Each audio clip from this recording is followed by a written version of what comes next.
Abu Zal class 5, please come on the stage. السلام عليكم ورحمة الله وبركاته. نحمده ونصلي على رسوله الكريم.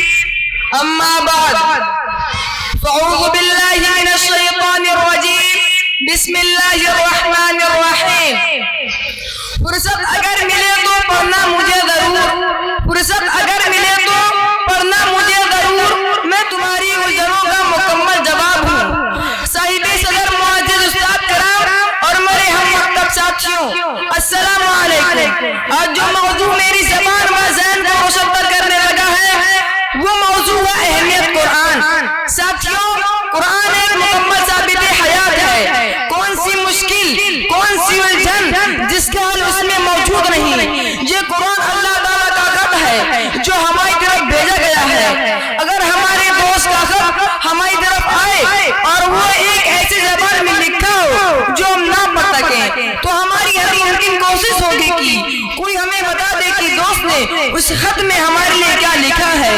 مگر افسوس، اللہ تبارک و تعالیٰ کی طرف سے آئی گئی ہوئی کتاب کے بارے میں ہمیں کبھی تجسس نہیں ہوا کہ اس میں کیا لکھا ہے.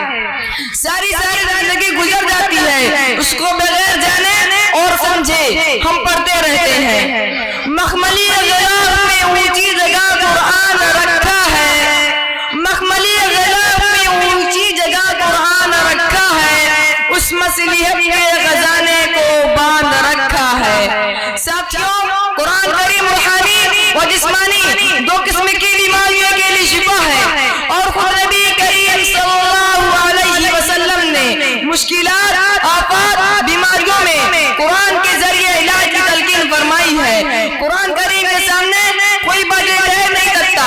ظالموں کی طاقت، جابروں کی تدبیریں اور دشمنوں کی سازشیں قرآن پاک کے سامنے ایک بلبلی سے بھی زیادہ کمزور ہے. ہم نے قرآن پاک کے سامنے بار بار دشمنوں کو خاطب وفاسی ہوتے دیکھا ہے.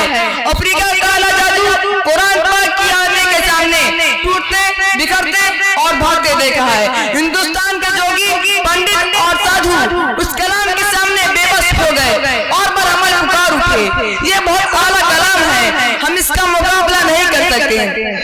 مگر سامعین کرام، آج کے مسلمان قرآن پاک کو چھوڑ کر ناپاک فطری علوم پر سہارا لیتے ہیں. قرآن کریم اپنی قوت، شفا سان اور تاسیس کے ساتھ موجود ہے، مگر مسلمان جاہل اور لالچی عامیوں کے در پر اپنا ایمان، عقیدہ اور مال تباہ کر رہا ہے.